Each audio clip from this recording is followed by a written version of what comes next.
au moment où les Congolais aussi de Brazzaville sont de prendre conscience insidieusement, après avoir été, n'est-ce pas, soumis à un traumatisme incroyable, aussi scientifiquement et savamment élaboré par le régime de M. Denis Sassou Nguesso, au moment où ils comprennent que les choses sont en train de changer, en plus des turpitudes qu'ils n'arrêtent pas de faire sur la scène internationale et tout récemment avec la vente aux enchères d'un patrimoine de la République du Congo, un aéronef d'une valeur de 25 millions et bradé à 7 millions seulement, et les voilà, tranquillement, voilà une litanie de mesures. On va vous donner ceci, on va vous donner cela, on va vous donner ceci, on va vous donner cela. Mais de qui s'en porte? Non, il faudra bien un jour que cela s'arrête. Alors, je m'adresse au peuple congolais. La désobéissance civile, le soulèvement populaire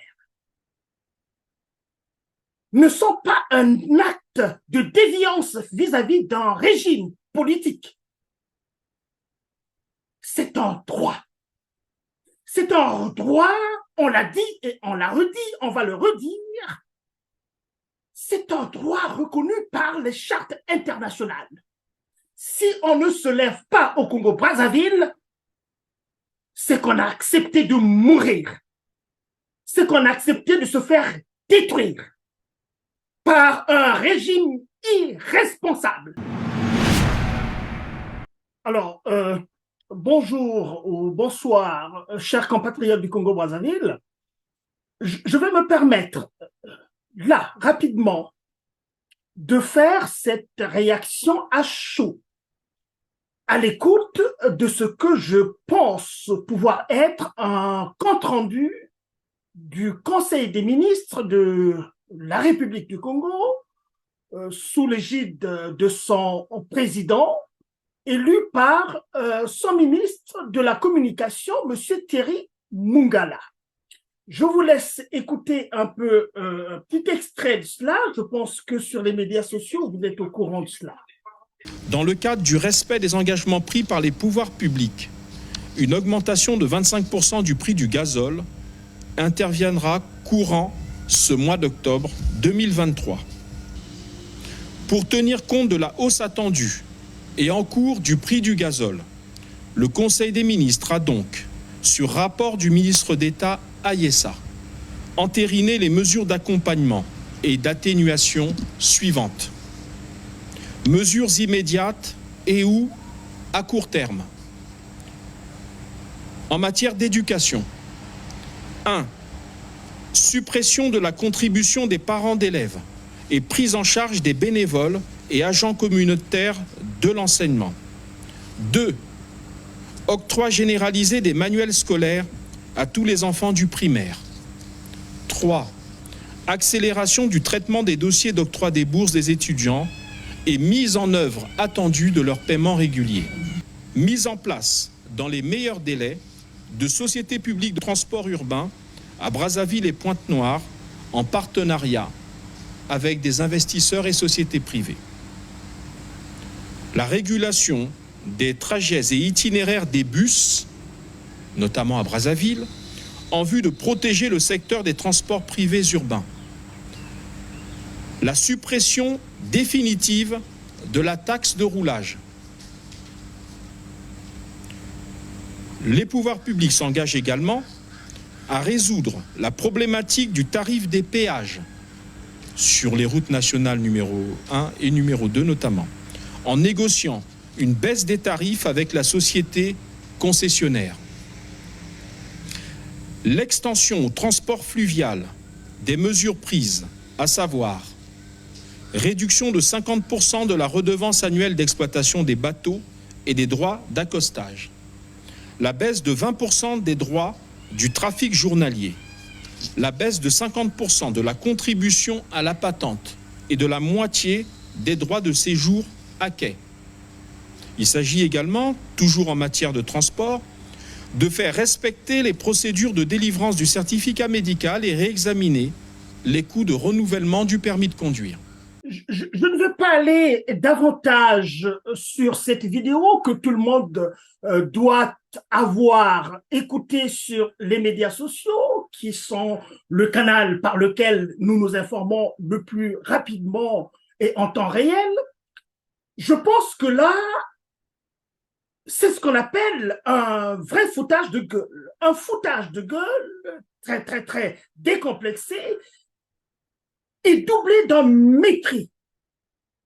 Alors, le mépris du peuple congolais qu'on a rendu pendant très, très, très longtemps en esclavage par ce régime qui s'est installé au pouvoir depuis 1997 et donc depuis un demi-siècle sous la férule d'une personne qui est au pouvoir depuis 40 ans maintenant. Alors, c'est un catalogue de mesures.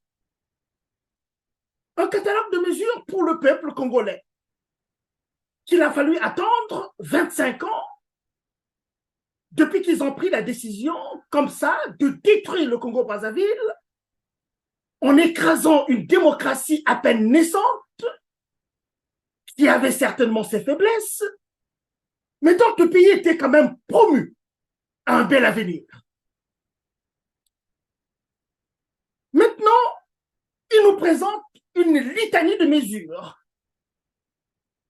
Mais quand même, en plus de cela, ce même régime est accablé par une criminalité économique, comme on le sait. Tout le monde le sait maintenant. Je pense que tous les Congolais, avec l'effort que les compatriotes et les patriotes aimant ce pays, qui ne pensent qu'au bien de ce pays, ont pris l'habitude de vous apporter. Je reviens encore sur un expert, l'un des meilleurs, je pense, aujourd'hui, M. Alphonse Maboussou, qui nous a rapporté que depuis 2021 jusqu'à aujourd'hui, près de 351 000 milliards ont été dilapidés par des gens au pouvoir et qui sont dûment identifiés.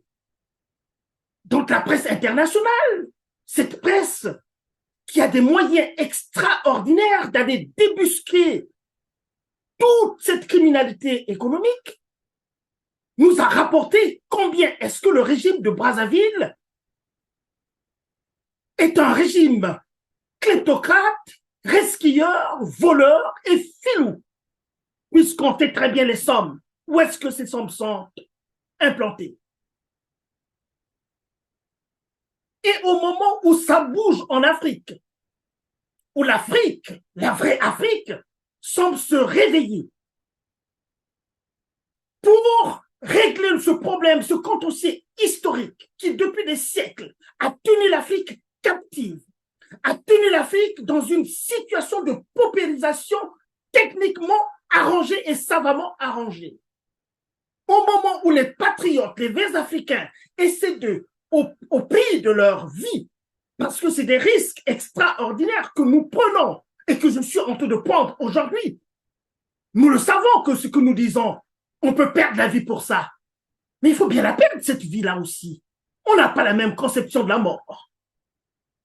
Au moment où l'Afrique se réveille, au moment où l'Afrique a pris la décision de ne plus jamais se laisser faire, de bâtir un rapport avec les partenaires étrangers qui poussent à respecter l'Afrique, à redorer le blason de l'Afrique, à redonner la dignité à l'Afrique, au moment où l'Afrique de l'Ouest, à travers 3 pays pilotes, sinon 4, le Mali, le Niger, le Burkina Faso et certainement la Guinée et Conakry également, nous montre le chemin pour recouvrer, n'est-ce pas, cette souveraineté de l'Afrique.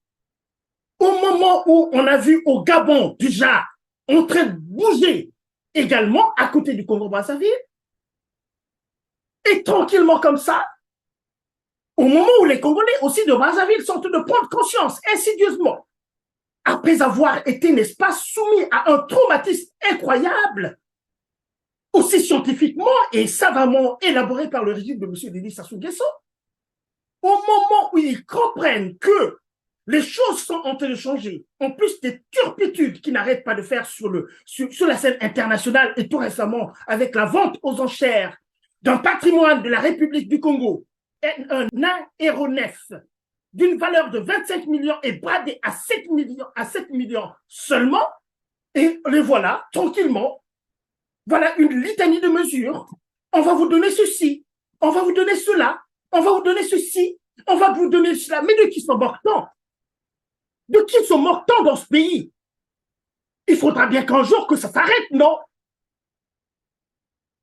Il faudra bien un jour que cela s'arrête. Alors, je m'adresse au peuple congolais. La désobéissance civile, le soulèvement populaire ne sont pas un acte de déviance vis-à-vis d'un régime politique. C'est un droit. C'est un droit, on l'a dit et on l'a redit, on va le redire. C'est un droit reconnu par les chartes internationales.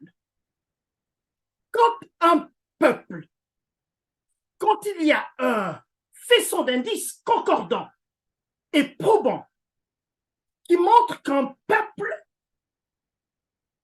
est opprimé, qu'un peuple est tyrannisé, qu'un peuple est renvoyé dans ses droits les plus fondamentaux, le soulèvement populaire est le seul droit qui leur reste.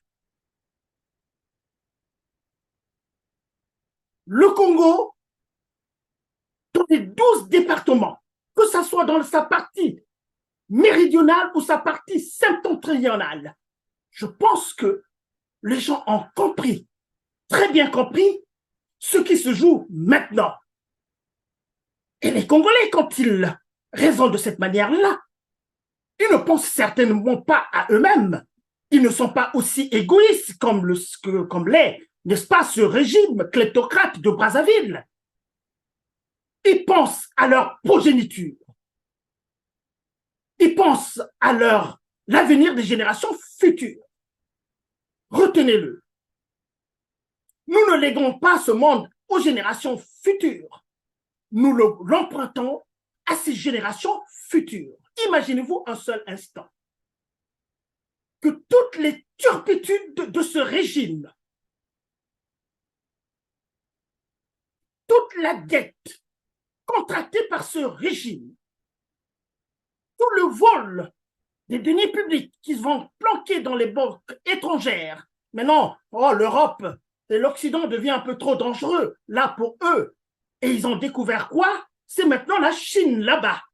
Hein, la Chine qui est un peu plus permissive, là-bas. Et puis ailleurs, aussi en dehors de l'Europe, même s'ils ont des complices en Europe, eh bien, l'Europe devient un peu plus difficile. Vous vous imaginez un peu? En 2010, le Congo atteint le fameux, comment on l'appelle, les PPTE, pays pauvres, le point d'achèvement des pays pauvres très endettés. Vous avez applaudi, vous avez sablé le champagne, vous vous engagez dans des dettes, et devenir pauvre, pour vous, ça devient quelque chose de formidable, vous avez fait la fête. Mais rappelez-vous aussi que la dette du Congo a été complètement, n'est-ce pas, enrayée par le Club de Paris, le Club de Londres, le Fonds monétaire international, la Banque mondiale et d'autres organisations. Complètement enlevé cette dette-là. Et tout récemment, il y a encore eu des remises de la Chine, tout dernièrement aussi, a rendu, n'est-ce pas, la dette du Congo presque à zéro, il n'y a pas longtemps, en 2022, juste à peine là seulement. Mais comment peut-on comprendre que les Congolais soient toujours dans la misère la plus indescriptible? Où passe l'argent du Congo? Où passe l'argent du Congo? Et vous pensez que tout ça, vous voulez mettre ça sur la tête des générations qui arrivent, qui ne savent ni d'Adam ni d'Ève, les turpitudes que vous êtes en train de poser au Congo-Brazzaville? Non, non, non, non, non, non. Ça ne va plus se passer de cette manière-là. Nous sommes une génération de gens qui sont prêts à mourir pour ce pays-là. Et nous le savons très, très bien. Ça peut arriver ici, là où nous sommes, à l'étranger, comme ça peut arriver là-bas au Congo, avec les gens aussi qui sont très courageux.